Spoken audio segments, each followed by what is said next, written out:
All right, this is the first part of starting your cannabis seed.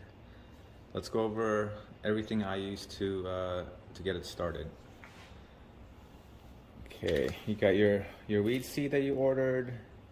I'm gonna use Blue Dream, pretty popular weed strain.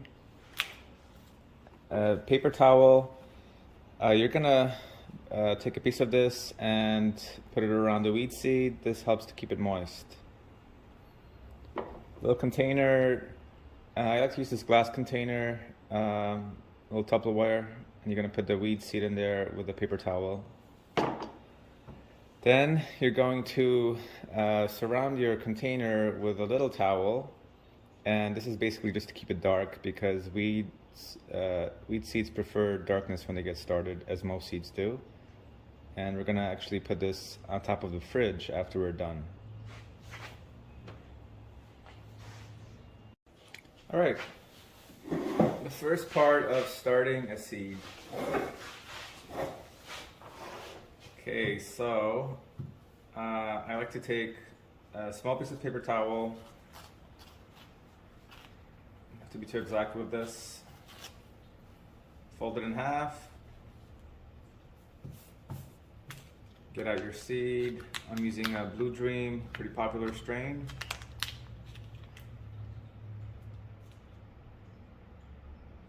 Nice big seed.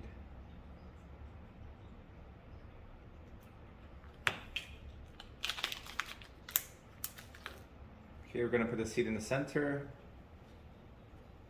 Fold the paper towel a couple times. Again, doesn't matter how you want to do this, as long as you're comfortable with checking on it later, however you have it set up. Place it on the bottom. Take your nice, clean bottle of water. Just put a little bit in there until it kind of soaks it.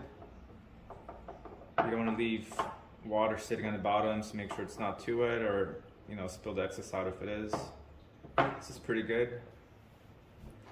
All right, then I like to place this on top and not close it because I still want it to get a little bit of air, even though it's getting humidity in there.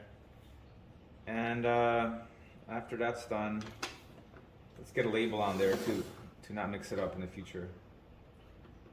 So this is Blue Dream.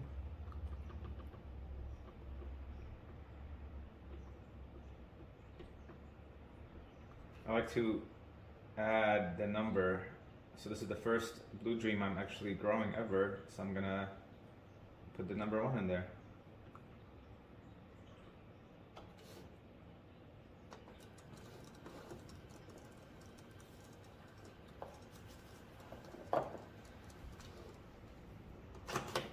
Alright, Blue Dream 1. So this label is going to help me keep track of the plant through the whole process. That's why I really like these label makers for that purpose. So once you have the seed ready, you're going to check on it, maybe once or twice a day. Make sure it's still got some moisture in there. But these pop pretty fast, so I'm guessing within a couple days we're gonna start seeing roots, and then we can move on to the next part of our seed starting process. So for this, we're just gonna get the small towel ready. Again, we want to keep the seed dark, so place it in there. Let's wrap it up. Center like that. Whichever towel you have should work fine, as long as it gets it pretty dark.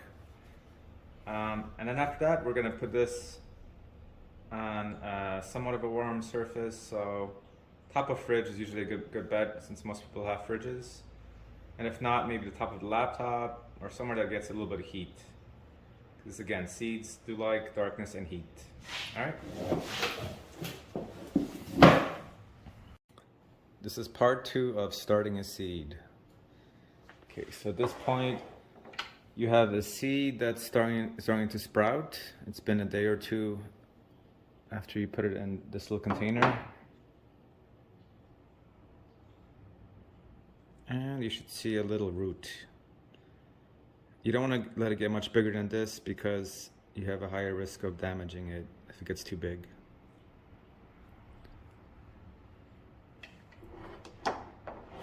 So the tools that we will use, so we have organic soil. This is pre-moistened because it takes a long time to soak in. We have our 60-40 cocoa to perlite mix. We have a little nursery bag, just a 16-ounce plastic cup where we're gonna move the nursery bag into. We have the seed, then a Ziploc bag that will be used to cover everything to create more humidity, and just a household spoon and a pen. And aside from that, what I'll be using is a plant saucer, just to keep things a little neater when I'm soaking the ingredients. I have a little watering can for the soaking, and then at the end, after I finish, I'm going to use a little bit of this bottled water to put on top of the seed, just to show how we'll be keeping the seed moist as it grows. Okay. And first, we're gonna put a little bit over half of the cocoa perlite mix at the bottom. Let's take your spoon, do little by little, or however you're comfortable with.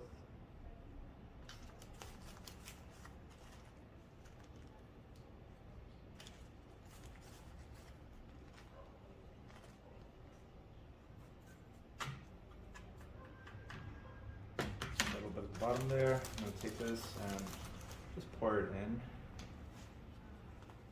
Okay, and you want to do a little more than halfway with this.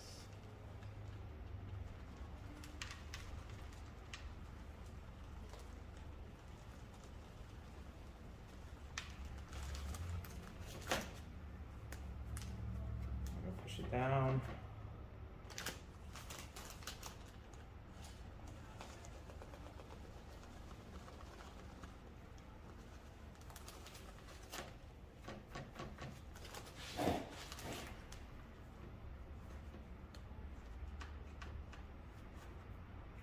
Nice and tight in there.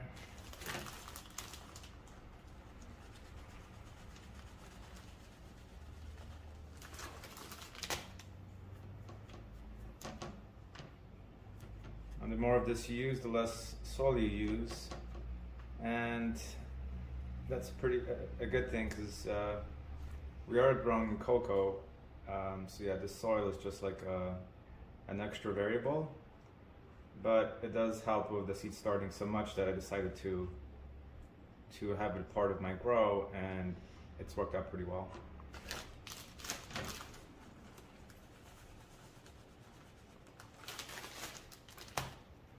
Alright, that's pretty good.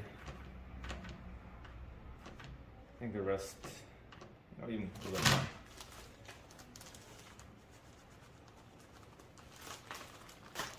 Alright, once we have it in there, at this point, I like to soak it. So I'll take my little watering can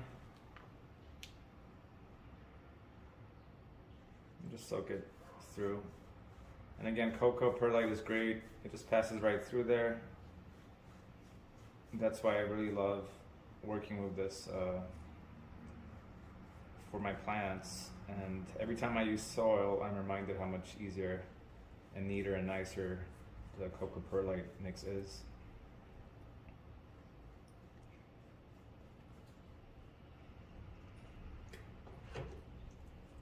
It's pretty good. I'll mix it up a little bit.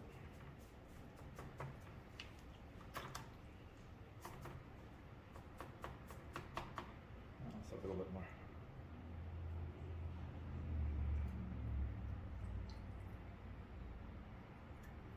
All right, so as you see, it just passes right through. And now it's nice and moist on the bottom there.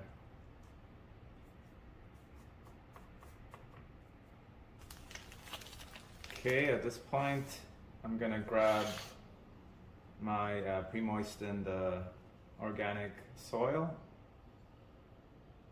And one option you have is to mix this with a little bit of perlite or just cocoa perlite mix to have it make it have better drainage. But I've seen that this works pretty well. It just makes it a little bit harder to water when it has less drainage, but it does retain the water longer, which is nice because again you have to keep the seed moist. If the seed doesn't get enough moisture, it can die. At the same time, if you drown it, if you have it too moist, then it can also die, which is why this nice smaller layer of soil works out really well. Because once it hits that cocoa perlite, it just drains right through. So I'm going to pack it in there.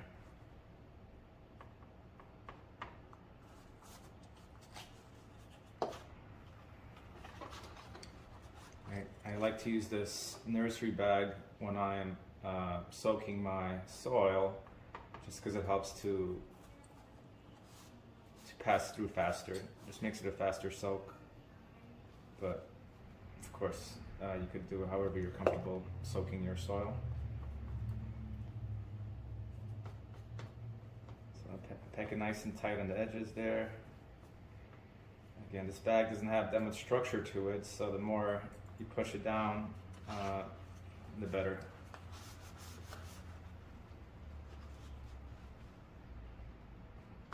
It feels neater, and when you transfer it, I think it works out well, having it nicely packed in. Okay, let me just put this nursery bag up and spill it over in here.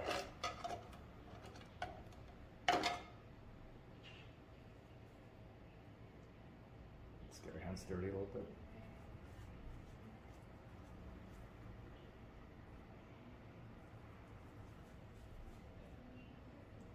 See, this isn't the top quality soil, but I'm just going to use it because that's what I have, and I think it'll be fine either way. It is organic, just not very new, and just have a bunch of little twigs and stuff in there.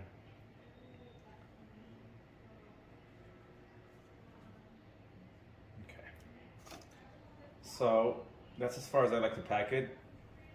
It's pretty much at the top. And again, the soil is moist, so I'm not gonna try to soak it at this point because again, the soil, the real soil doesn't absorb water that fast and it gets kind of messy. So actually, let me get some paper towel.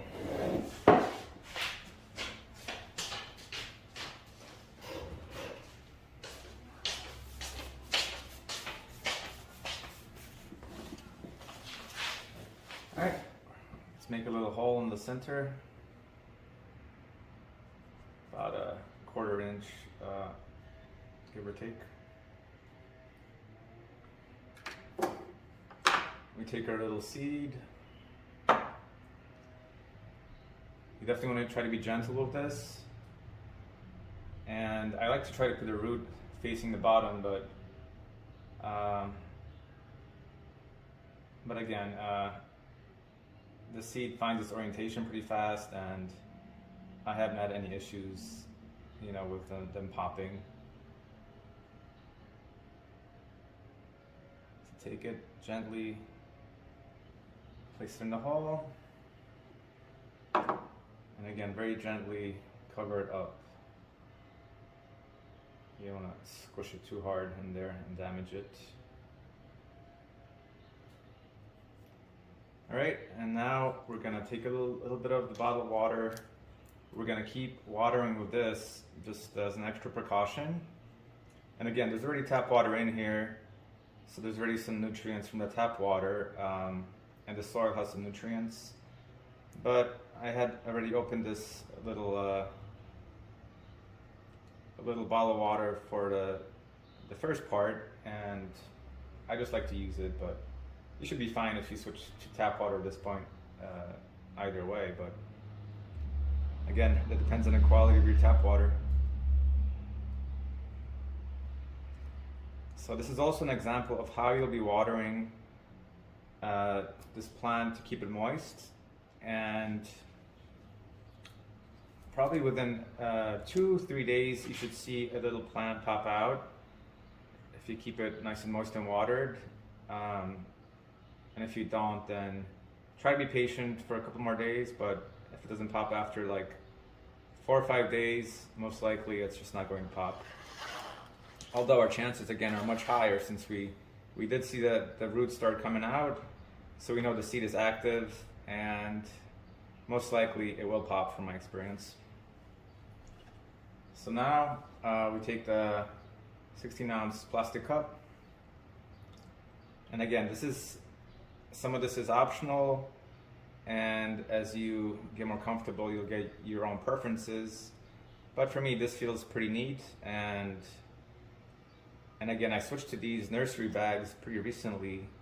For a while I just used the cups alone, but I found that it felt really wasteful, because when I was transferring I had to cut the cup open, and yeah, and it also disturbed the plant. So this way I can just, once the plant starts, it gets big enough, I'll see roots coming out on the sides, it's more visibility, and I'll just transfer the whole thing over into a bigger container, which in this tutorial is going to be straight to the 3-gallon, whereby we'll be limiting the amount of transfers just to make it easier. Alright, shake it off, put it in there, and finally we got our Ziploc bag. It's about sandwich size Ziploc bag. Cover this up, and I like to close it around the bottom, and again, this is just to create more humidity and keep the plant from drying out as fast. Okay, at this point, I also want to transfer over my little label that I made. So this is the Blue Dream. Depending on what I have going on, make sure I don't mix it up. Just take it over and put it on the cup. And we'll be using this label throughout the whole process, which is really nice. So I definitely recommend the label maker. Okay, so at this point you can take your plant, transfer it over to your veg tent with 18-hour light. You don't want the light to be too strong, so maybe set it at 50%, at least like 2 feet away or so. And yeah, you should be good to go. 2 days. You should start seeing a pop, and yeah, keep it moist. So check on it every day. If it feels like it's drying out a little bit more of your water, and you should be good to go.